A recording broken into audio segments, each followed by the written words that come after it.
In the early 1980s, Belgium was a quiet country, learning how to breathe again after decades of recovery. Its towns were orderly. Its grocery stores were places of routine, bread, milk, polite nods at the cashier. Nothing about them suggested danger. And then, one night, masked men walked in with shotguns. They didn't rush. They didn't shout warnings. They simply opened fire. By the time the gun smoke cleared, the money they took was almost meaningless. But the bodies they left behind would haunt Belgium for generations. They would come to be known as the Brabant Killers. The first attacks felt small, isolated, the kind of crimes people assume will be solved quickly. A robbery here, a stolen car there. But from the beginning, something was off. Witnesses described the same pattern, a small group of men, heavily armed, moving with frightening coordination. One was tall and broad, moving like a soldier. Another was lean, quick, precise. A third seemed almost detached, silent. They didn't behave like criminals scrambling for cash. They behaved like men rehearsing something darker. Then the violence escalated. In supermarkets across the Brabant region, ordinary evenings were shattered. Families pushing carts, children asking for candy, elderly couples counting change. The doors would open, and the killers would step inside. Gunfire came almost immediately, not to threaten, not to control, but to kill. People were shot as they ran, shot as they hid, shot even when they were already down. The killers showed no urgency to escape. Sometimes they lingered, sometimes they laughed. And when they finally left, the amount of money stolen was often shockingly small. It made no sense. As the attacks continued, fear settled into everyday life. Shoppers avoided stores after dark. Parents scanned parking lots before letting their children out of the car. The killers seemed to strike without pattern. Different towns, different days, different victims. No demands, no statements, no claims of responsibility, just death.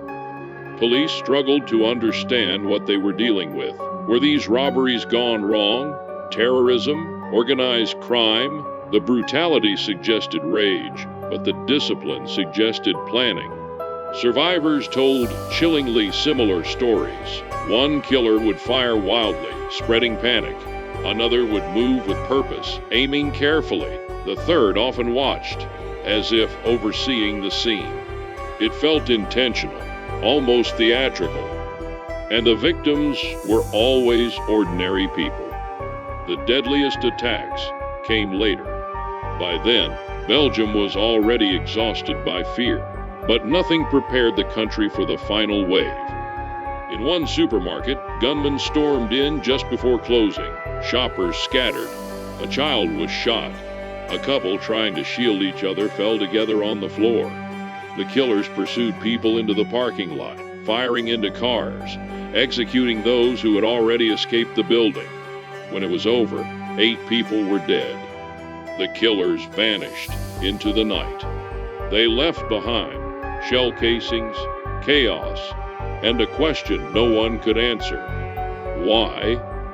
Investigators chased hundreds of leads, criminal gangs, extremist groups, corrupt officials, former soldiers, private militias. Each theory explained part of the puzzle, and none explained all of it. Some believed the killings were meant to destabilize the country. Others suspected a cover for something larger. Training exercises, political manipulation, or even state involvement. Files disappeared. Jurisdictions clashed. Witnesses contradicted one another. Years passed. The killers were never caught. The name Brabant Killers became something heavier than a label. It became a wound, a reminder that some violence doesn't announce its purpose. Some horror simply arrives, does its damage, and leaves without explanation. What lingers most is not just the number of dead, but the way they died. Not in secret, not hidden away, but in the most ordinary places imaginable. A grocery store, a parking lot, a line at the register. Places built on trust. And perhaps that was the point. Because decades later, the case remains open. The killers are either dead or old or walking quietly through crowds that no longer recognize them. And Belgium is left with a question that still echoes through its supermarkets and streets. Were these men monsters without motive? Or was the motive something far more unsettling? Something that was never meant to be understood at all? Sometimes the most terrifying crimes are not the ones with answers. They're the ones that leave us standing in a familiar place, wondering if it was ever truly safe to begin with.